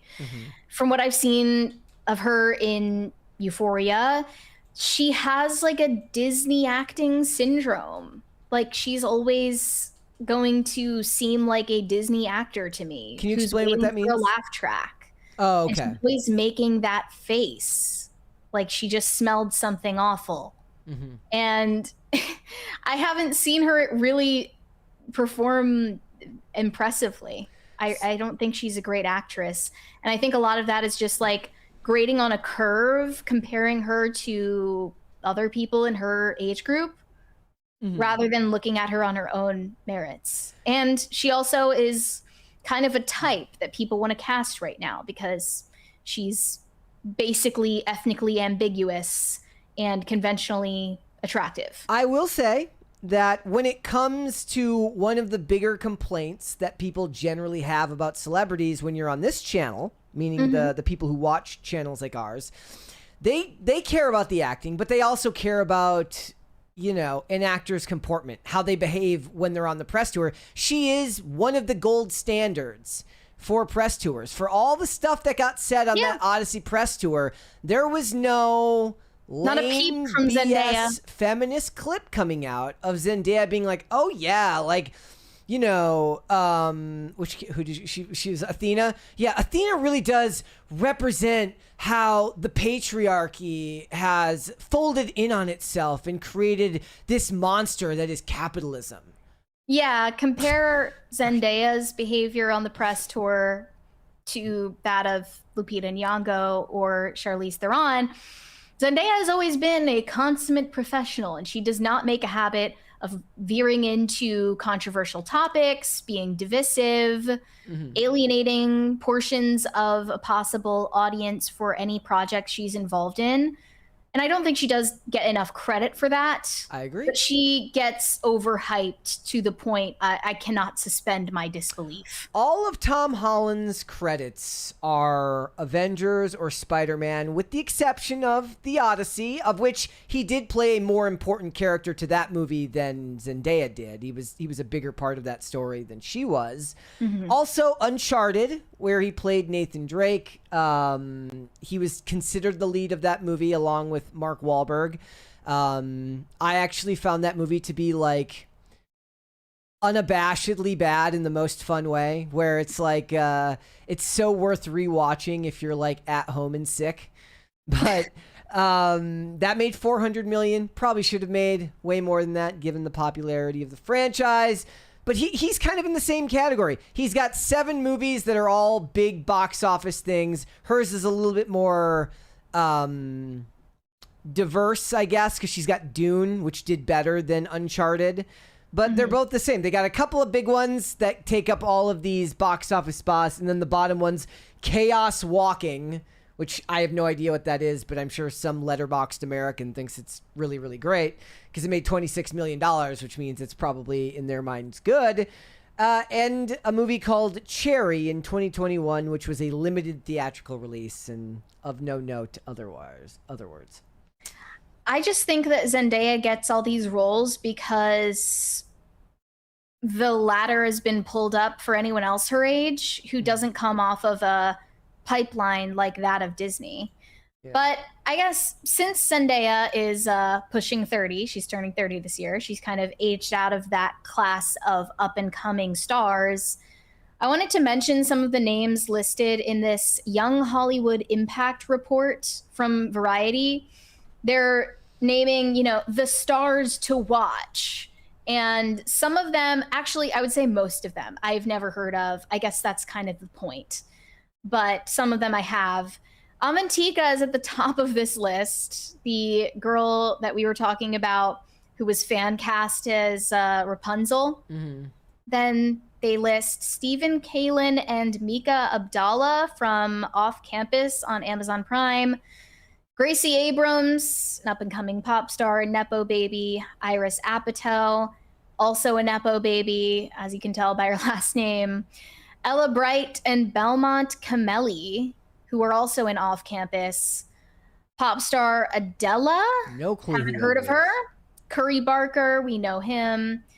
Ariana Bierman, she is the daughter of one of the Real Housewives. That's just Tate McRae. Yeah, that's Tate McRae in a different font. Yes.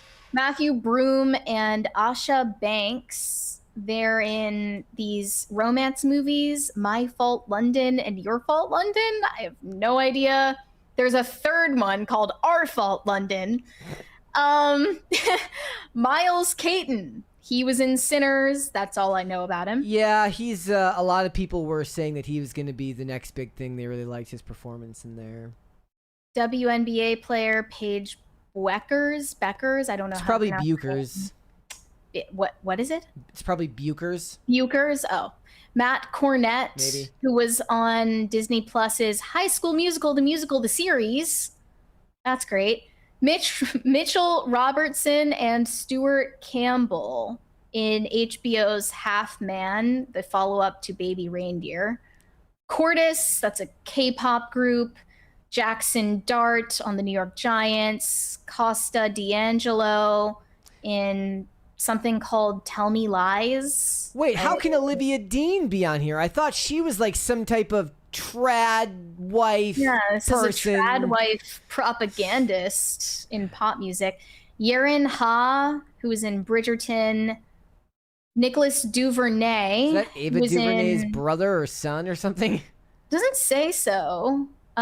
He was in Purple Hearts on Netflix. Audrey Hobart, another Nepo baby who wrote a lot of Gracie Abrams songs. Cooper Hoffman, the son of Philip Seymour Hoffman. So we have another Nepo kid. I Show Speed. Chase Infinity, who sounds like a credit card, but she was in One Battle After Another. I mean, if she doesn't get some type of Chase Bank promotional partnership, it has to something happen. is being done wrong. Anthony Ippolito, who is playing Sylvester Stallone in I Play Rocky. Cat's Eye, it's another K-pop group. Zara Larsson. Zara Larsson is an example of somebody who stuck it out. She's not new by any stretch of the imagination. She's been around a long time. But still, Gen Z. Yep. Elisa Liu. Stella Lefty, some singer from TikTok. I don't know. Catherine Lagaya played Moana in the live-action adaptation. Angelina Looking Glass? Yeah. But the G is capitalized in Looking Glass? I have no idea. I guess she came up with a stage name. She's in something called The Rivals of Amzia King. I have no idea what that is either. Lexi Mindtree played Elle Woods in the prequel series. Indy Navarrete, Kane Parsons. Those are expected names on the list. Mikkels Pena, who's in Southern Hospitality. Why is it that, I'm sorry, but some of a reality show. Like, okay, a lot of these photos are starting to look like passport photos in here. Yeah, their headshots all look the same. They're giving passport photo. His Louis especially. Partridge. Yeah. Louis Partridge, who was in Enola Holmes and House of Guinness. Rob Roche, Love Island guy. Angel Reese, we know her. Michelle Randolph from Landman. Connor Story and Hudson Williams from Heated Rivalry. Jake Shane, he's one of those annoying interviewers. Malcolm Todd is a songwriter. Sienna Spiro, don't know who that is. Trinity Tatum, Love Island girl. Garrett Waring is an indie actor, I guess. Victor Wembanyama. Melina Weissman, Jordan Leftwich, and Aura Duplass from Coven Academy. Then we've got a K-pop star whose name I can't pronounce. True Whitaker from I Love LA. Is that like Forrest? No, it's not spelled the same as Forrest Whitaker's name, I don't think. Lamine Yamal, the footballer. Joseph Zeta, who was in this East of Eden adaptation and also is in the upcoming Hunger Games film. So that's all of them. I don't know. I guess I know like less than half of these people. Yep. And I like to think that I keep up with the times, but the ones towards the top I knew. I just feel like if they really had all that star power, I would have known about it by now. Imagine poor Adela, having to be in the same genre as Adele. You don't want to be an up-and-coming pop singer with the same name as somebody who was famous 15 years before you. Yeah. All right, let's move on. We've got more stuff to get into. Seth Rogen, he just doesn't have a lot of self-confidence, guys. Seth Rogen recently did an interview with the New York Times where he discussed all of his complicated feelings about fame, wealth, and relationships, the attention economy.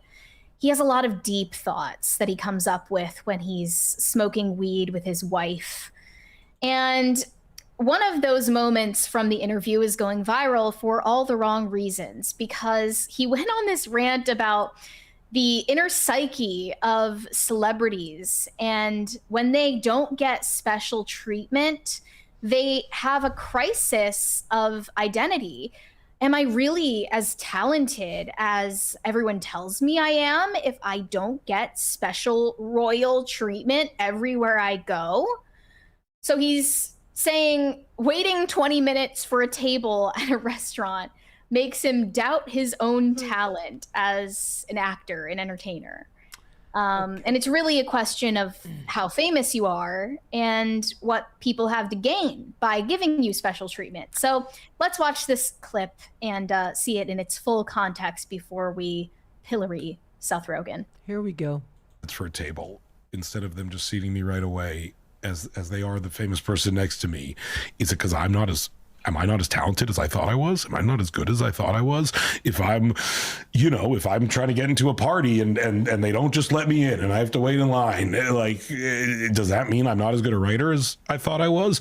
If I'm not getting a deal, if I'm not getting the best hotel room and I go next door and someone has a nicer hotel room than me on the press tour, does that mean that I am not as good an actor as I thought I was? And I think that is how a lot of famous people interpret how they're treated. And they think that if they're not getting the best treatment, they aren't as skilled as they wish they were, as they thought they were. And that was a thing that I realized when I read that. It's like, oh, it is tapping into some deep part of me that makes me worried I'm not as talented as I want to be, or as I wish I was, or and that's it. You might recognize that interviewer, by the way. I think her name is Lulu Garcia. She was the one who got stumped when she was interviewing Jennifer Lawrence and asked her about how she feels about speaking on politics. But she is normally an expert at getting celebrities to say, to deliver unflattering sound bites like this one. So you might be able to tell Seth Rogen is not saying that he himself feels this way, but he seems to know a lot about the mindset of celebrities and thinks this is representative of how they feel about themselves. They have like self-esteem issues, and like just because they're famous and rich and get affirmed almost constantly for their fame and wealth, it's still not enough if they have to wait in line for something like one of the peasants. So they ask him further into this interview about his current mindset regarding money and success. And it's really interesting to hear these sentiments from somebody who has enough money to never think about money again. Mm-hmm. He said, "I spent so much time worried about money when I was younger that now that I make more money than I ever thought I would, the gift I've given myself is that I never think about it. I almost never think about how much money I'm spending or making. I don't fetishize money. I don't care if other people are making more money than me. I don't have an ego about it. I see other actors who are very competitive, and that's not my approach.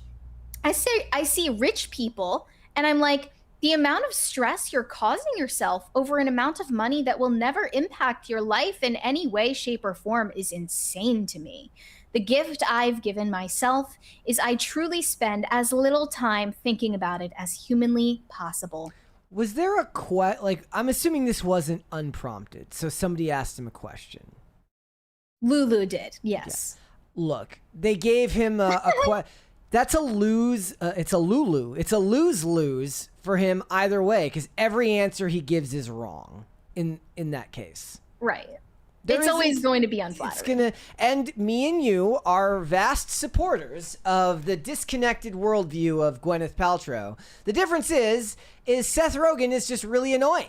And he can't help it. He can't help it. Like, it's like he could, with a couple of tweaks to his very annoying personality. One, of course, would be not making weed his entire personality, like it is most of the time.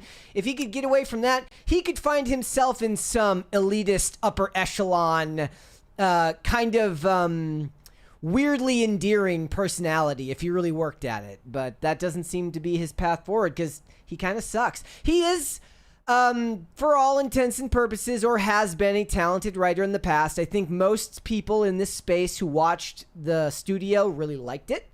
From everything that I saw, and that show was his creation, people spoke very highly of that, and that's on top of his comedy work of the past. And, ladies and gentlemen, he has a unique claim to fame that very few writers in Hollywood has. He made a movie that Mary likes. Being what? He made Teenage Mutant Ninja Turtles Mutant Mayhem. So he's in a rare class of character, almost unique. in that respect. Yeah, credit where credit is due, and super bad is good. Yeah. But I've seen a lot of replies to this video that aren't really talking about Seth Rogen. They're kind of lumping him in with all the actors that he's referencing, not by name. And one of them says, the Romans were right to consider actors equal to whores. Shut up and entertain me, fool. Another one went so far as to quote St. Augustine, saying, the stage player, by the very art in which he excels, is a liar. It's amazing, they add here, it's amazing how if St. Augustine were here on Earth today, he'd probably say the same exact thing after seeing stuff like this. What do we think of that take? About like, what there's an inherent indignity to being a performer or entertainer. Because I seriously don't like when comedians or like comedic entertainers show their sensitive side. What do you mean? I don't like moments like this where they're like showing their soft side, being all introspective and vulnerable. Like, no, just be the funny guy that we're used to. I don't care about your issues that are probably why you're funny in the first place. I think that for the most part that people use a straw man argument when they say that acting is just they're professional liars and they misrepresent what acting actually is. But to their credit, actors don't exactly ingratiate themselves to the general public and don't invite any nuance into the discussion because they don't have any nuance, especially in their political perspectives, which is going to prevent anybody from wanting to give them the benefit of the doubt and actually take a fair approach to what they do for a living. But society in general has elevated actors to the level of being people that supposedly matter. They can't win elections anymore, as we've learned in recent years, but people believe they have something important to say. Do I believe that actors have something important to say in their private lives? No. No, I don't. Do I believe that the work they create can have something important to say? Yes. Yes, I do. Yeah, which is why Jennifer Lawrence made the wise decision to step away, distance herself from being a political commentator. Yes. But to add more context here to why he said any of this, he's actually paraphrasing something from Scientologists. Yeah. He said he read one sentence in a book called Going Clear, which is about Scientology. And I suppose this is referencing the mindset of the type of entertainers that Scientology is interested in recruiting. But it does mention this phenomenon that famous people want to get special treatment. And perhaps in an environment like a literal religious cult, that is where they can find the affirmation that they need, the narcissistic feedback that they thrive on. Yeah. But they don't always reliably find it outside of a cult-like environment. Yeah. Look, in the space where so actually this is an interesting discussion to have because your question is like do actors matter? Well, one thing that happens all the time in this space is we have conservatives talking about why don't conservatives care about the arts? They lose the culture constantly. They're constantly giving way to the left when it comes to movies and television and the arts. So what they do does matter, whether you're willing to admit it or not, or you wouldn't be willing to admit that that they're losing on an issue that matters. So what do? You have to both admit that what they do is important because it shifts public opinion, and then you have to be willing to work with people that share the same values as yours, but they'll never be willing to do that because they'll never actually put any money into it. So you can pretend like actors should just shut up and act, but what I also find they usually mean is shut up unless you agree with what I say, because then whenever one actor comes out and says something that isn't entirely stupid, they're like, I always like the cut of that guy's jib. I can always tell he was a rational guy. No, you just want them to agree with you. Right. And I think that's cheap and fleeting as well.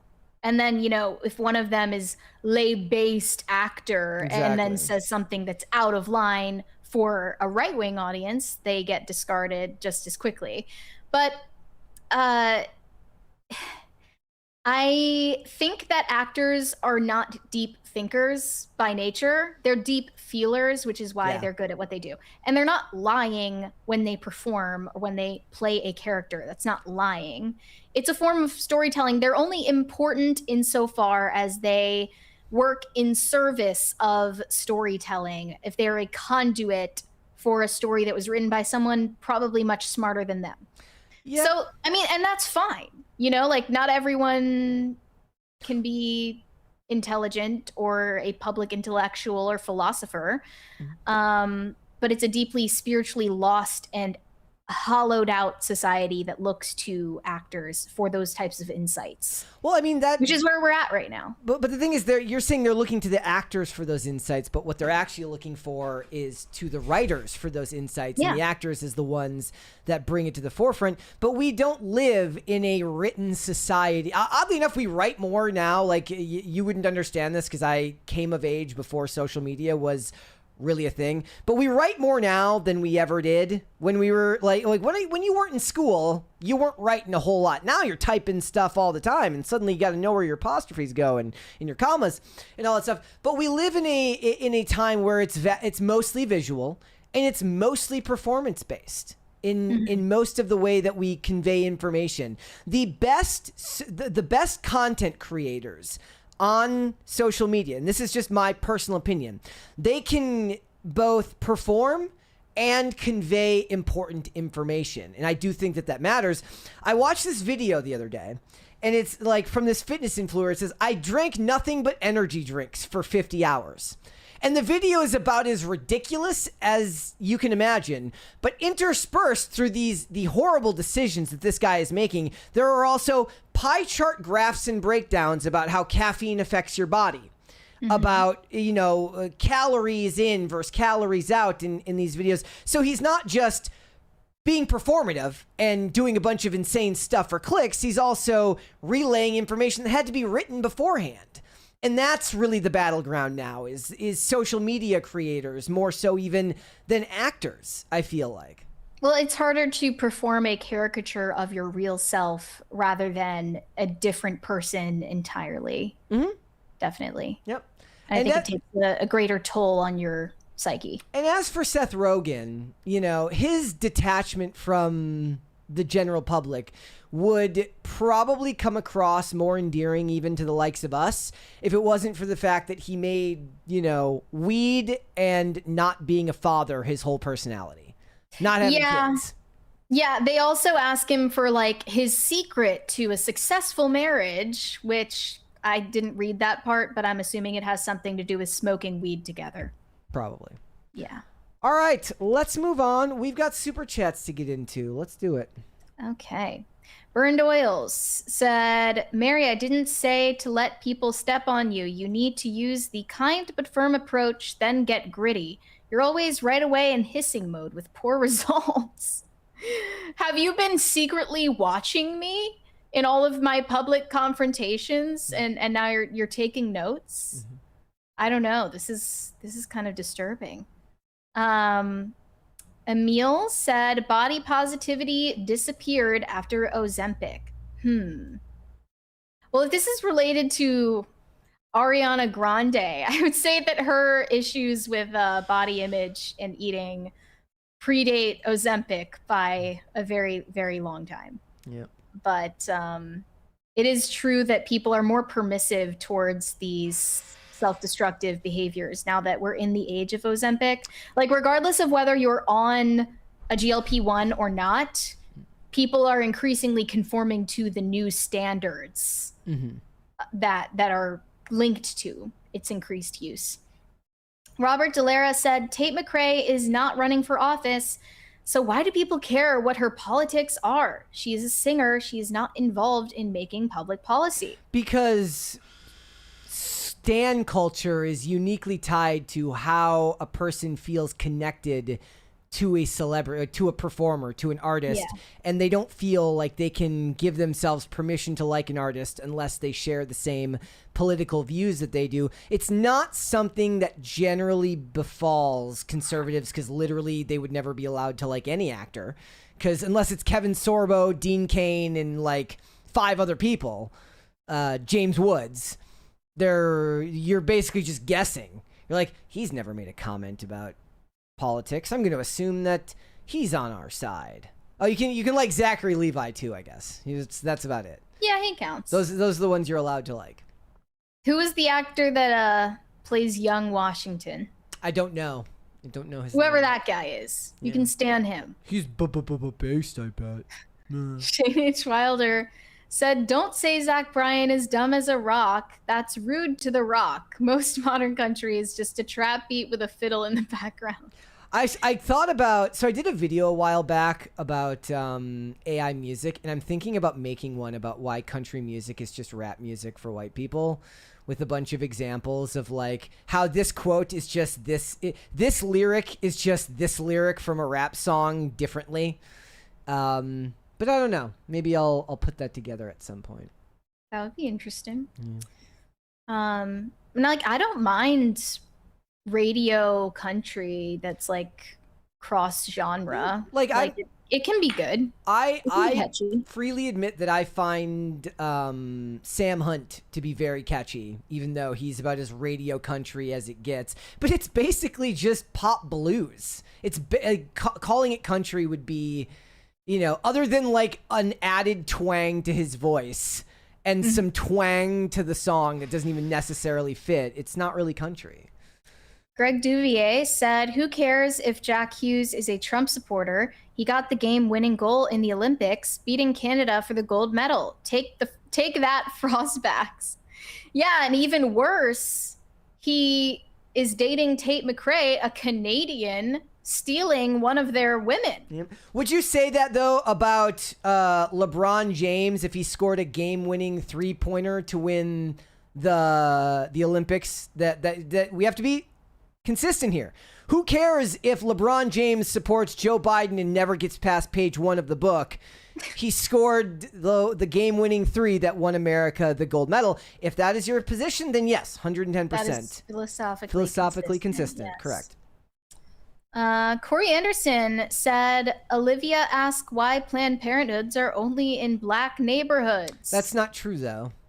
Well, I'm sure that's not universally true, but they are clustered in urban centers. I was looking at this rail that I was going to bring my friend to skate, and I realized it was like literally right outside of a Planned Parenthood office. And then the next time I was driving by it, there was pro-life activists out front of the complex with the sign that you wear that goes on the back and the front. The boards. The sandwich boards. Yes, Olivia knew that term too. I was like, I didn't know it had a name. Yeah. Because you're the sandwich. Apparently. Burnt Oil said, "Olivia is so happy, so weird that she'd be into abortions." I don't know if we're privy to whether or not she's happy, but yeah, she's obsessed with abortion. Corey Anderson said, "Olivia forgot to say selling people parts." Yeah, she forgot that one on the list. Skateman 2010 said, "The amount of screaming and crying teenagers at an Olivia/Billy concert is very cringe." We've got a Rumble rant here from Broody Gambit that I missed, but he does address what I mentioned earlier. What about something like The Greatest Showman? Zendaya was in that, not as the lead actress, but prominently featured. Maybe that should be, they'll put that on her, they're going to put that on her headstone one day. Not the lead actress, but prominently featured. I believe it made $470 million. I guess that's her niche now. I kind of love it. Not the lead actress, but prominently featured. That would be a fantastic headstone for a truly self-aware celebrity. She was probably the highest paid cast member on Euphoria through its entire existence. Sure. Yeah, absolutely. Katie said, "If I had legal power, Olivia and Nix and anyone working at an abortion clinic would go to jail. We jail those who kill people, but not who kill babies." I completely agree. Shane H. Wilder said, the video popped into my feed and I only saw 10 seconds of him covered in blood and was like, nope, there are some horrors man was not meant to see. I think it's more so I had to go back and I was telling Mary before the show, I said I watched it last night and I didn't find it as disturbing as everybody was saying online, at least in the fact that everybody was being very, very eloquent in their comments about its demonic nature and how awful it was. And maybe I'm just jaded. And to be fair, I did not see the whole thing. I only saw like a 3-minute clip. So maybe it was far more disturbing if you watch it from start to finish. But it was more so disturbing once you listen to it with the sound on, because I did not listen to it with the sound on the first time. The weird guttural moans and the self-flagellation in his comments about himself. Yeah, it's disturbing. But to me, I was just like, drug-induced psychosis and access to a sharp knife.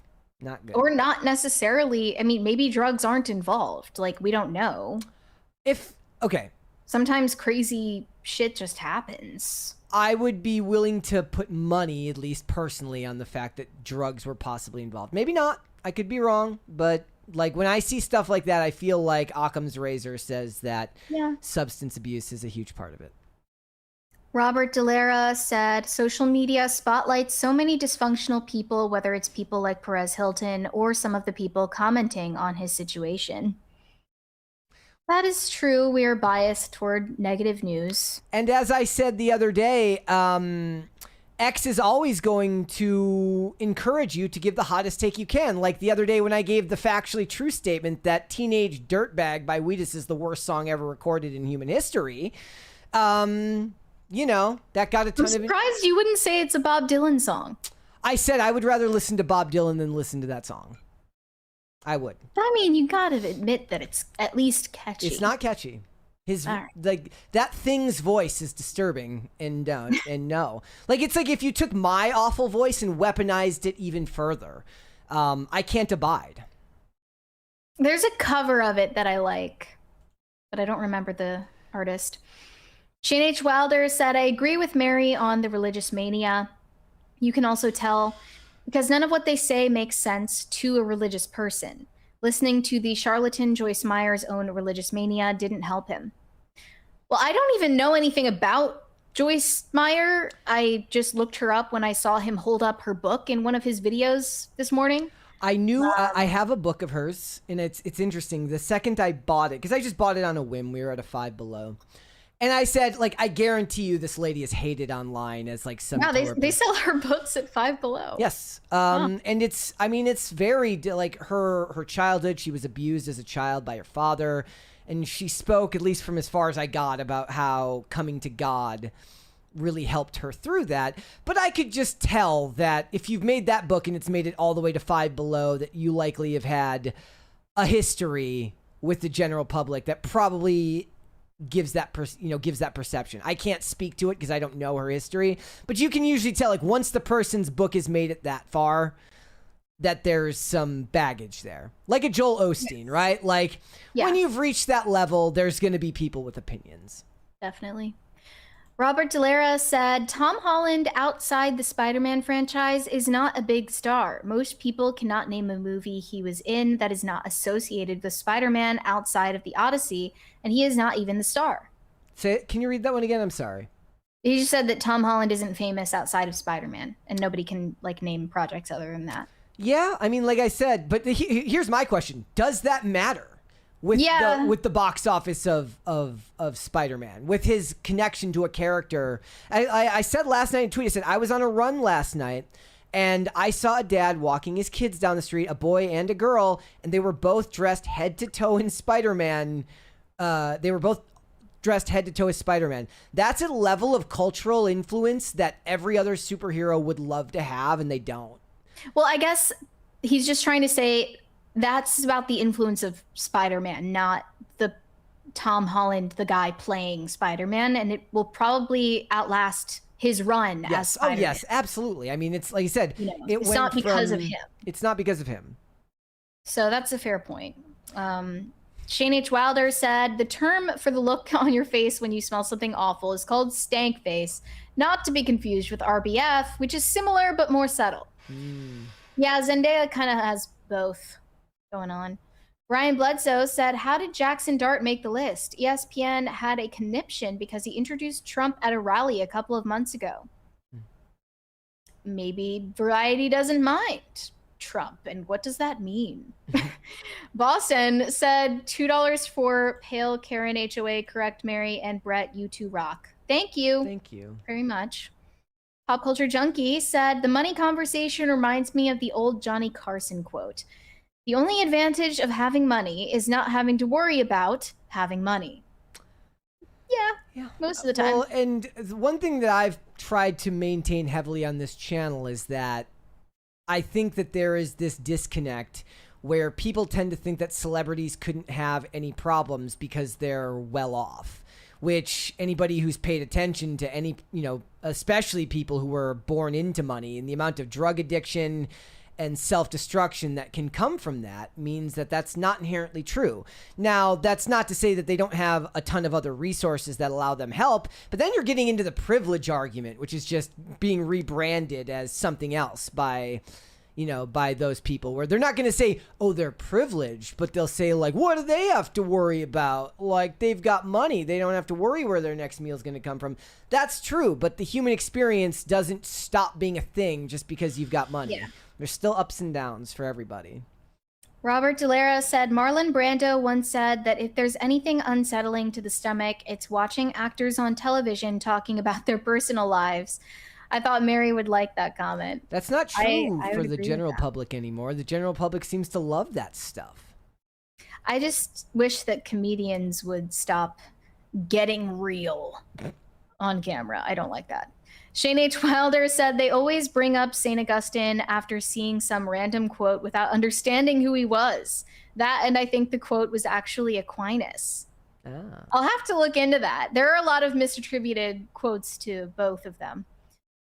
Pop Culture Junkie said, given your previous on the Blade Runner junket, I remember clearly Harrison Ford telling me that he thinks of himself as an assistant storyteller. Yeah, he is. So the writer is a storyteller, the director is a storyteller, the actor is a storyteller, and the last storyteller in that process is the editor, whose job it is to bring that performance to life in other ways, whether it's cutting down the time between dialogue being delivered or holding a shot in place longer than perhaps it was imagined to be. There's a whole lot of work that goes into telling a story accurately. And I think that's the spirit of the argument when I say something like, but they all worked really hard on this, which is like, it's a cope answer, but the idea is like getting it right in a way that affects everybody in almost a universally positive way is so rare because of that, because it passes through so many hands on its way to becoming a finished product. And I didn't even include the music. The music is also a storytelling element there, which is why you can change the entire meaning of a scene based on the type of music you use there. For instance, why I always point out, Kenneth Branagh will never be scary. I don't care how much scary music you put over him. He's just an example of somebody where the music doesn't overcome the lack of scariness. But the music does its job too. Brian Bledsoe said, Seth Rogen has said he doesn't want to procreate. Hopefully he doesn't change his mind. Well, I don't know. I mean, maybe that would change him. Maybe he'd be less annoying if he had kids. I don't know. Oh, I left out another one. Cameraman. Also a storyteller. The way in which these shots are designed and executed absolutely is part of telling the story. Costume design, lighting, everything. Lighting might be even more than, like, given how much people hate lighting in modern day. Oh yeah. Maybe people just took it for granted before, but they're like, why the F is everything so like washed out? It's like what you only notice if it's a miss. Mm-hmm. I think. Greg Duvier said, yes, I would not care if LeBron James would get the game-winning shot to win the U.S. a gold medal. I want the USA to get gold in every Olympic event. Yep. Well, so all would be forgiven. Yep, exactly. Rama Lama Ding Dong said, Olivia Rodrigo performed with Billy Corgan a couple days ago. It was pretty good. I thought Billy Corgan was mostly doing like doesn't he own like a pro like AWA or like some pro wrestling junket now? I don't know. Are the Smashing Pumpkins still a thing? I think that somebody let Tim know. He'll be excited to hear that. Him and Ian, I'm sure, would be excited to hear that. Shane H. Wilder said Joyce Meyer is big on prosperity gospel BS. So can you explain what that is? What is prosperity gospel? That's the main thing that I saw when I looked her up and like tried to find out if she's controversial. But basically the idea that, you know, if misfortune befalls you, it's because you were not faithful enough. Oh. And on the other hand, if you are faithful enough, good things will happen to you, including personal wealth. Like you will gain monetary wealth as a result of your faith and prayer life, which is obviously not true. Corey Anderson said, got 2 tickets to Iron Maiden. Baby, come with me Friday and don't say maybe. You forgot to sing it in the unbelievably annoying voice of the guy. Oh. I didn't even realize that it was referencing the song until now. That's Teenage Dirtbag, the worst song ever made in human history. I'm trying to remember who did that cover of it that I liked. Probably somebody who's more talented, because that's... Probably, yeah. Not probably. I retract the probably. Somebody who's more talented. Definitely more talented. Well, they were a one-hit wonder, right? Yeah, might as well be it's like the same, those people who sing... there was a couple of other real annoying one-hit wonders at that time. I don't know. Yeah. Wasn't my time. Shane H. Wilder said, a internet show question. If Korea has a woman known as the Pink Lady for wearing pink, does that make Mary the Black Lady? Or is that racist? TBD on that one. I'd rather not be known as the Black Lady. But that is, of course, referencing our latest episode of Internet Show where we rank the Koreas. Yeah, there are only 2 of them, but we need to rank them. So who came out on top? You decide. It's up in the air. You guess what I said. How about that? But I'm biased. Okay, are there any other super chats, or are we... One more from Corey Anderson, who says, ask Kyler. He knows more about black ladies. Probably does. Yeah, he's the expert on that. Greg Duvier says, Billy Corgan is the owner of NWA. Yes, he is. That's what I was thinking of. I think I said AWA. Yup, that is true. But if Smashing Pumpkins are still doing well, then maybe U.S. aid getting, closed down was a good thing. And one day we'll have Creed back on top of the... Do you see the posts? Like, me and you have such different algorithms where it was like we are not going to get nostalgic about Puddle of Mud. No, I did not. It's like there's like Can you explain that to me? Well, because Puddle of Mud, they're basically just saying like Puddle of Mud was never good, even when they were in their prime, and we're definitely not going to pretend they're good now. Is what they're saying. I didn't ever listen to Puddle of Mud, so they were saying we're not going to get nostalgic about Puddle of Mud. We're not going to get nostalgic about Limp Bizkit. To which a lot of people were like, "Oh yes, we are." But get the fuck out. Exactly. All right, before we go, hit the like button on this episode and subscribe to the channel if you are new here and you've not subscribed here yet already. Remember, Teenage Dirtbag is the worst song ever recorded in human history. Mary, where can they find you? We're very close to a second crisis party, by the way, if anyone wants to come through. You can send me validation on Instagram, that is Mary Archived, or you can send me hate on X, that is also Mary Archived, and help me get TikTok famous, that is also Mary Archived. Perfect. Guys, just a heads up, this Saturday, I will be doing the Saturday PCC Discord show at 7 p.m. Maybe we can all just talk about the worst song in the world.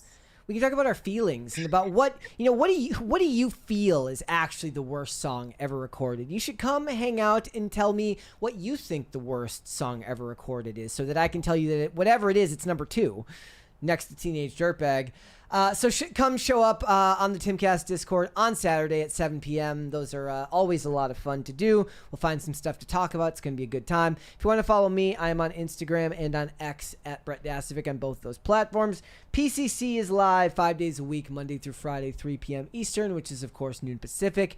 Amazon Music, Apple Podcasts, Pandora, and Spotify. If you would like to listen rather than just watch the show, you can also rate and review on Apple Podcast and on Spotify, which is a great way to help us out. If you want to follow us on social media, we are on Twix at popculture_show, Facebook at Pop Culture Crisis, Instagram at Pop Culture Crisis Pod. We have one more here from Shane H. Wilder, who says, I mean, it wouldn't be the first time I said something quote-unquote racist. The first thing out of my mouth on Crash Cannon was a cancelable Steve Martin quote. You guys will have to go back and check out that episode and listen to what that quote is. There's you go. Cliffhanger. With that being said, and one more here from Erica Le DeStefano says, I like your blouse today, Mary. I think that will get us Thank you. It was a 20, so thank you so much for that. Stay tuned, ladies and gentlemen, for a post-credit crisis party. With that being said, everybody, we will be back with a post-credit crisis party and another episode tomorrow. We will see you then. Bye everybody.